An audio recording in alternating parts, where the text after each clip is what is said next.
the Heartbreak Kid, Shawn Michaels. He Sure. once said that I'm going to go out there and give you a show that you've never seen before. Why? Because I can.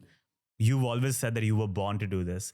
Is there a specific moment in your life, a specific memory when you realize this is what I was born to do? This is what is meant as my life's calling. Yeah, I remember.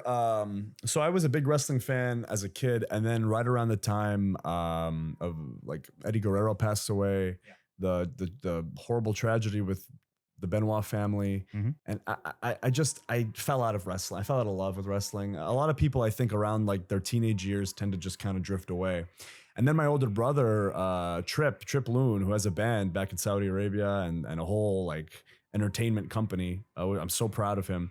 He became a fan because of CM Punk. Yeah. And he was like, dude, you got to check out CM Punk and Daniel Bryan. These guys are awesome. And I was like, I haven't watched wrestling in a long time. Okay. I check it out. Totally love Punk. Totally love Bryan. A lot of my favorites are still there, like Kane and Undertaker. All those guys I remember. And then new people I appreciate, like Dolph Ziggler, I was a big fan of. Cesaro, I was a big fan of.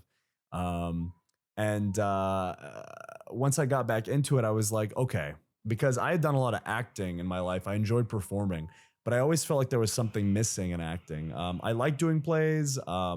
I liked directing. I liked writing, but it wasn't, I didn't feel like it was my passion. And if something like acting or creating theater isn't your passion, you really shouldn't be doing it. You know what I mean? Because it's one of those, it's like wrestling. If wrestling isn't your passion, why are you doing it? I mean, it's a thankless job, and you're probably not going to make any money until you do one day. So I was like, well, what do I really want to do? I want to be in the professional wrestling world. I love this. I didn't think I could be a wrestler. I thought I would be a manager, a referee, a writer. I actually applied to be an intern at WWE headquarters when I was like 17, 16 years old.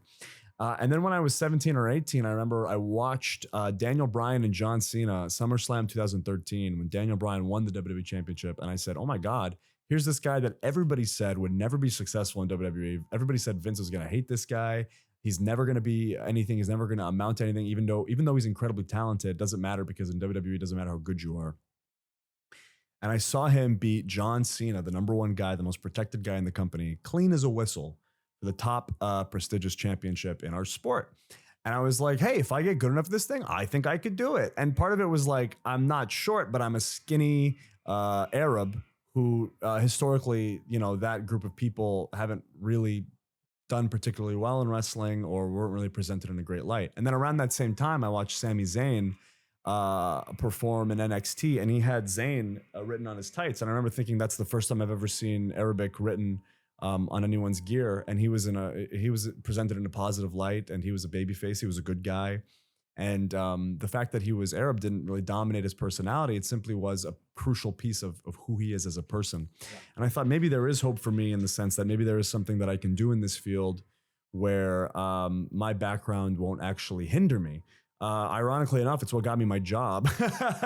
But also, it did kind of hinder me as well. It was kind of a double-edged sword, to tell you the truth. But I'm sure you have questions about that. I do. Yeah, please. Yeah, you open up so many doors for me to start going down. I apologize. Okay, let's talk about the love for wrestling, which is the premise of the question. Let's go back even further. In 2003, you were at a tutor's house where the son was watching SmackDown on the television. Yes. And he was watching the Iron Man match between Brock Lesnar and Kurt Angle. Yeah. And that was one of the first wrestling matches that you remember watching. From there, your brother Talal pulled you into wrestling, and you spent days playing No Mercy on Nintendo 64. SmackDown, Here Comes the Pain. When you look back now on those days, are you able to pinpoint what it was about wrestling that pulled you in at that young age, that sucked you in completely and made a fan out of you? I think it's just modern, gladiatorial combat. In the same sense that I was a fan of like the Power Rangers. Here was the Power Rangers essentially, but in the form of real people in front of a real crowd every single week live. Well, it wasn't live, obviously, because I was watching it in Saudi Arabia, but still, like there's just nothing like it. There's nothing like it. It's like watching a superhero movie in real life. It's like the uniqueness of wrestling, of pro wrestling. The reason why there's so many fans is because you can't get it anywhere else. Pro wrestling competes with real sports. I mean, basketball, football, of course, American football, soccer, whatever. Rugby. We're competing with other entertainment. We're competing with people going to see concerts and shows and movies. But at the same time, any one of those things is nothing like pro wrestling. There just isn't anything like it. The closest I can even compare it to is like a musical on Broadway. Yeah. Like that's the closest thing I can compare it to.